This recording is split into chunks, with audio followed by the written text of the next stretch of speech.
Hello people of the YouTube, TWK here, and welcome to my review of the sequel to Uncharted Drake's Fortune, Uncharted 2, Among Thieves, or to be more accurate, the PS4 remaster found in the Nathan Drake collection.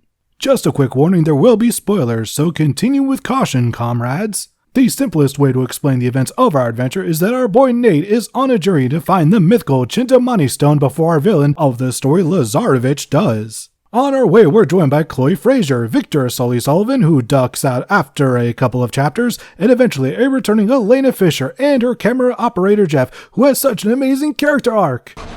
Did you carry him all the way from the temple? Shame. Well, that's unfortunate. Oh well, it should be noted that between Uncharted 1 and 2, Nate and Elena broke up, and Nate hooked up with Chloe. To the surprise of I'm almost certain is no one, Nate and Elena get back together at the end of this game. Oh, and throughout the first two-thirds of the game, Chloe's alliance is pretty ambiguous as she constantly flips back and forth between helping Nate and betraying him to save herself. By the end, she ends up on the light side of the Force and helps us kill some goons. Before we get to our main antagonist, we gotta talk about his second in command, Harry Flynn. He's basically Nathan Drake if Nathan was only about as 50% as competent at his job. It gets to the point where by the end of the game, Lazarovich is actually thinking that he should have hired Nate instead. Speaking of Lazarovich, his whole gimmick is that he's evil and strong, and evil and strong, and wants to rule the world because he's evil. So clearly not the most interesting of characters here. In terms of the whole story, the best part is when Nate is beaten down and doubting himself and has to be talked back into the world of treasure hunting by Elena and a former Nazi. Trust me, it makes more sense actually in the context of the game. I'll also say that any scene featuring any combination of Nate, Elena, Chloe, or Sully is a winner in my book. These actors really gave it their all here. Then again, when you have stars like Nolan North, Emily Rose, Claudia Black, and Richard McGonagle on board, you know you're getting pure, unadulterated radness. Well, something else will come along. Just gotta have faith. Yeah. That and a quarter will get you 25 cents. Which way'd Chloe go?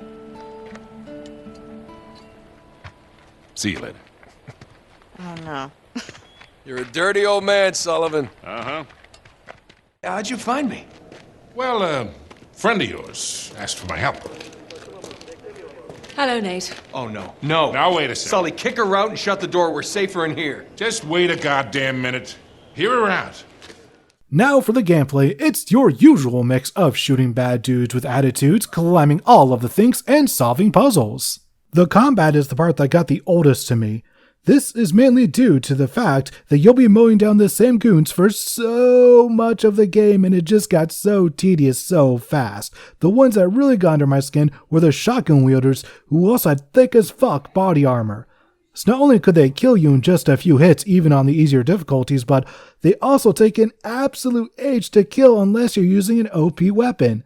High damaging damage sponges are the absolute worst idea to be ever created when designing enemies in games, and I will die on this hill. In terms of climbing and platforming, it's fine, it's serviceable, nothing terribly bad, but also nothing that will really blow you away in my opinion, outside of, the beginning set piece on the train. That's pretty rad, I gotta say.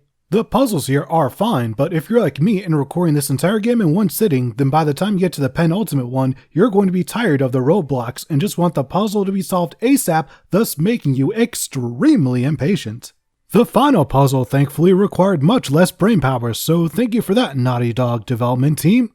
The best part of the gameplay though was the car chase set piece where you're gunning enemies down while jumping from vehicle to vehicle. This is the type of action movie bullshit I came here to play through. The worst part was the mandatory stealth section early in the game, and if there's one thing I hate almost as much as damage sponge enemies, it's required stealth. And the worst part, getting caught is an instant game over. If there's going to be a stealth section, then the player should have options, but nope, can't be having that here. You have to follow the exact correct path, or too bad, it's a game over. Thanks, I fucking hate it.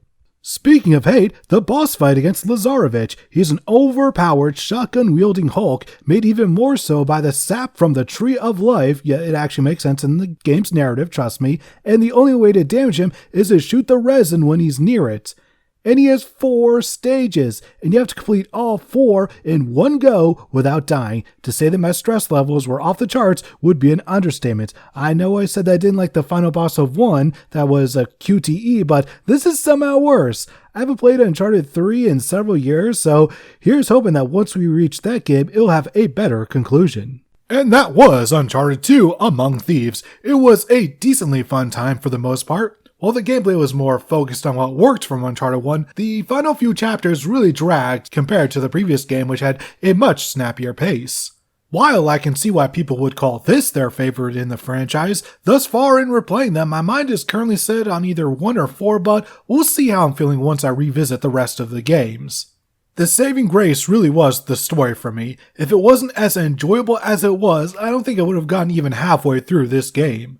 Nevertheless, Uncharted 2 is still well worth playing, especially if you can't get enough of Nolan North acting like an absolute goober. As for what's next, well, we're going to be taking a look at a classic video game, but made even better with modern technology. Join me then.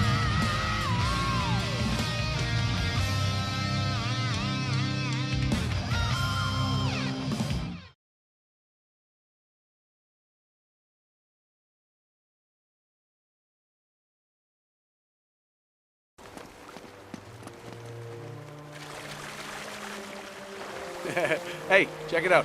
Marco. Really? Come on. No. Marco. Polo. Fish out of water. You are so unprofessional.